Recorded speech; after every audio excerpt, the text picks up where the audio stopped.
आज अमेरिका और भारत दोनों का ही दुश्मन एक है और वो है चीन। अब ये तो जग जाहिर भी हो चुका है और कोरोना काल में चीन ने जो एलएसी में हिमाकत की है उससे भारत ने तो ये ठान लिया है कि चीन से इस बार पूरा हिसाब किताब करके ही दम लेंगे, क्योंकि चीन ने जिस तरह से गलवान में हरकत की है वो कोई छोटी मोटी बात नहीं है। और अब तो अमेरिका भी चीन से खुन्नस खाए बैठा है।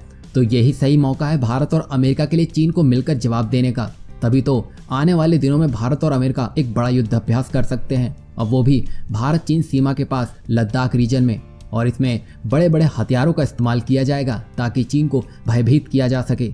और ऐसा पहली बार होगा जब लद्दाख में इस तरह का युद्धाभ्यास किया जा रहा हो, क्योंकि अमेरिका का stealth nuclear aircraft B-2 bomber भी इसमें शामिल हो सकता है। आप ये भी जानते हैं कि चीन के पास रूसी S-400 डिफेंस सिस्टम है, और ये खबर भी है कि चीन ने भारत से सटी LAC पर S-400 मिसाइल सिस्टम को तैनात भी कर रखा है। और इस रशियन S-400 का दम ऐसा है कि अमेरिका भी इससे परेशान रहता है। ऐसे में ट्रंप अब ये चाहते हैं कि भारत अपने लद्दाख क्षेत्र में इस stealth nuclear aircraft B-2 bomber को उड़ाने की इजाजत दे, ताकि अमेरिका चीन के एयर डिफेंस सिस्टम को टेस्ट कर सके।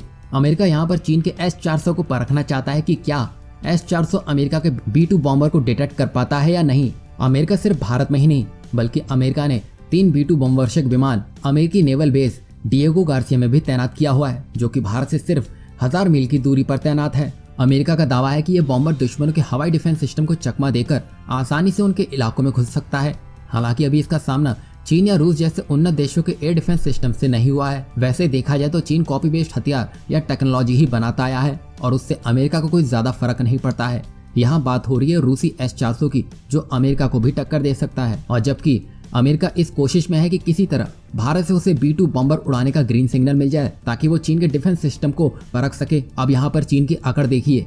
S-400 मिसाइल डिफेंस सिस्टम के दम पर चीन ने यह दावा किया था कि दुनिया का कोई भी स्टेल्थ एयरक्राफ्ट इसकी जद से बच नहीं सकता है।